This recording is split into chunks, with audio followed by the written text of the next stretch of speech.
Obviously, you've realized that there are some real estate agents that make tons of money, and there's other real estate agents that hardly make any money. This is true across all service professionals. Many attorneys, tax professionals, lenders make lots of money, whereas others don't make much money at all. Now, I want you to compare this to collegiate sports. Have you ever walked into a collegiate football game and there's literally fans everywhere, like 50, 60, 70, 80,000 fans, all of them wearing uniforms, people spending tons of money, and those universities making so much money on TV contracts, etc., because of those teams. Now compare that or contrast that against a cross-country meet. There are hardly any fans, there's hardly anybody spending money, and those particular sports bring in very little money to the university. Now, what is the comparison here? What can we learn from this? One is a team sport and one is an individual sport.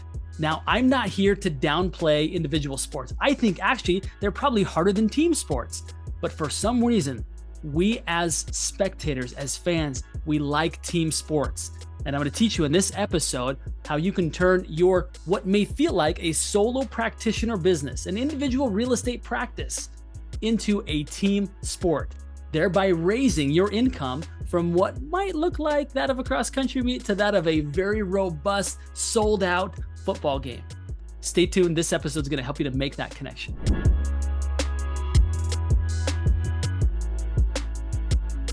So how is it that we take what would seem as an individual sport like real estate and turn into very much of a team sport?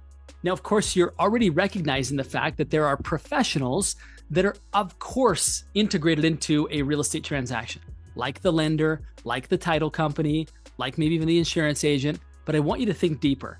I want you to realize that every time a home goes up for sale, 20 to 30 professionals go to work. Now, you might be thinking, well, what does that have to do with me? I get paid to do my job.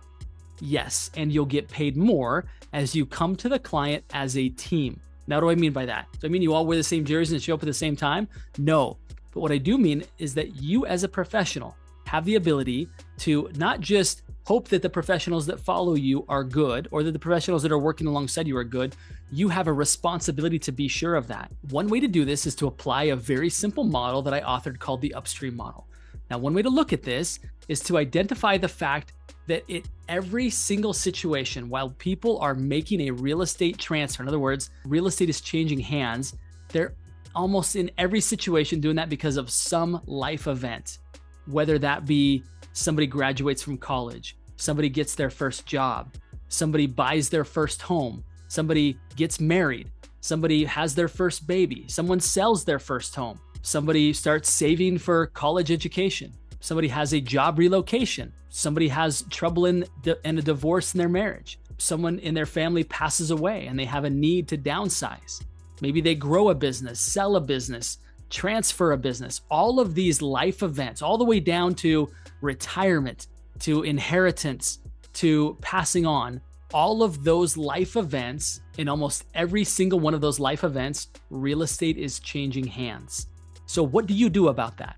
Here's what I recommend, is that the next time you are meeting with clients or talking with prospective clients, is take a minute to ask them why. You might ask, tell me about the motivation. What's causing you to want to sell your home? What's causing you to want to move? What's causing you to want to buy another rental property? All of these questions get down to a deeper level, peeling the onion a little bit more. Then you might say, now tell me about that. Ooh, I want to hear more about that. These types of inquiries cause a client to start to open up more and more and more. And pretty soon you'll identify that there is something at the root of this particular change that's going to require more than just you, the professional, playing in this particular game. In other words, you're going to identify that there's a need to have other professionals there helping. Now, again, you can roll the dice and hope that the professionals that show up along with you or after you or before you are just as good as you are, or you can actually start to be the architect of this. You can actually start to be the person that identifies that these other professionals are going to be needed and actually start to ask the client about those professionals. For example, you might say, many of my clients who are going through this particular phase of life find that it's also beneficial to be working with somebody who is a tax professional, who is an insurance agent, who is a 1031 exchange facilitator, right? You begin to identify by quizzing the client, like, are you aware that this might be helpful or that you're going to be needing this next? You do already? Great. Do you have someone who is a 9 or a 10 in that particular profession that is ready to assist you and to help you. If not, might I suggest somebody who I would rate as a level 9 or 10 professional? Okay, very simple. Now, similarly, if they say, yes, we already have someone and they're amazing, you might follow up and say, great, I love surrounding myself with level 9 and 10 service professionals. Would you be willing to make an introduction? I'd like to collaborate with this professional as we go through this particular process together. Right there, what's happened is you've completely separated yourself from everybody else. You've made it to where you're not only an individual solo cross-country runner on a team, but you are now part of a bigger team, one that has more spectators, one that gets paid better. Now, no disrespect to cross-country. In fact, I've got to put this in here right now. My son is a cross-country runner. He's a very good cross-country runner. And it's been interesting to me to see how that group actually trains and even competes at times as a team. Nevertheless, they don't get nearly the amount of fans that they do at the Friday night football games. So again, I want to reiterate the fact that if you want to get paid more, then you need to bring more to the table. And that doesn't mean that you cut your fee. That doesn't mean that you answer the phone at all hours of the night. In fact, at times that actually lowers the value that people put upon you. What's more valuable is for you, again, to say, who else is needed? And how can I begin to not just bring them to the table if the client doesn't have them, but how can I begin to collaborate with those particular professionals in such a way that the client experience goes through the roof? Here's the secret, is that as you start to collaborate well with other professionals, you can then have a conversation with them. Hey, I really enjoyed working with you as we help the Smith family. I'd love to sit down over a warm drink and talk about your client experience and what might be an ideal additional client for you to work with, right? At that time right there, you're really asking to understand how you can add value to them. You're also assessing, is this somebody who shares a similar ideal client avatar? And if they do, guess what? Then you're going to say, hey, I would love to continue to introduce you to more of my clients. It sounds like we work very similar. Now, I would love to, if you're okay with it, to have you walk me through your client experience. I'd love to learn more about what that looks like. Also, I'd like to walk you through what my client experience looks like, and here's why. I'd like to invite you, as I do this, to tell me at what point might be an appropriate time to weave you into the client conversation. In other words, you're saying, hey, look, we serve the same ideal client, number one. And number two, I would like to introduce you to these ideal clients. And then number three, by the way, it sounds like since we do serve ideal clients, I would really love it if at any time you identify that the people who you're serving do not have a level 9 or 10 service professional working for them. I'd love to be introduced. I'd love to have that opportunity to collaborate with you again and serve our clients at a really high level. All of a sudden right there, you just went from average professional competing against everybody else, or average real estate agent or tax professional or insurance agent or mortgage loan officer, to say, I collaborate well with other professionals. I'm looking to create teams of professionals that serve our clients collaboratively like a wealth advisory team, which, by the way, is exactly what we do at ProInsight, is that we help professionals to defy commoditization.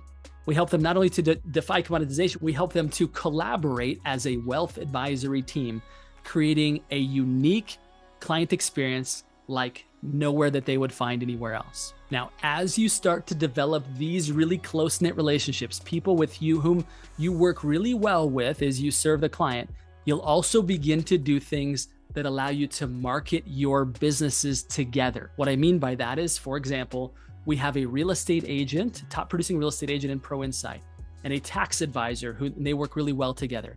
Now, as you begin to develop these collaborative partners, another really unique opportunity is going to show up for you, which is the opportunity to co-market your services together. You see, each of these professionals have their own loyal client base that listens to them, trusts them, and you do as well. And as you start to realize, like, there's some overlap here. We serve the same ideal client avatar. You'll be able to put on certain social media events where you're educating your clients collectively together, and even in-person events where you're able to educate your clients collectively together in person. Now, this is an advanced level, but keep in mind that these advanced levels don't take years to develop. You could literally begin creating this type of experience for your clients and marketing experience for your business in a matter of weeks, if not months. It just takes that very first step of going all the way back to the beginning and asking your client, what's the reason, what's the motivation for you doing this, identifying the other professionals that should be there, bringing them to the table, collaborating well with them, sitting down with them afterwards to identify how else you might weave each other into each other's client conversations. And then from there, inviting them to work with you on a collaborative marketing event. Again, I just recapped that for you in a few seconds. It will take you more than a few seconds to execute, of course, but it won't take you years. It might not even take you months. So I'd encourage you to get started and watch what I mean when you go from being an individual solo practitioner with not a lot of fans to working on a very highly esteemed, very popular team in which fans gather around and are willing to pay you lots of money because of the way that you perform together.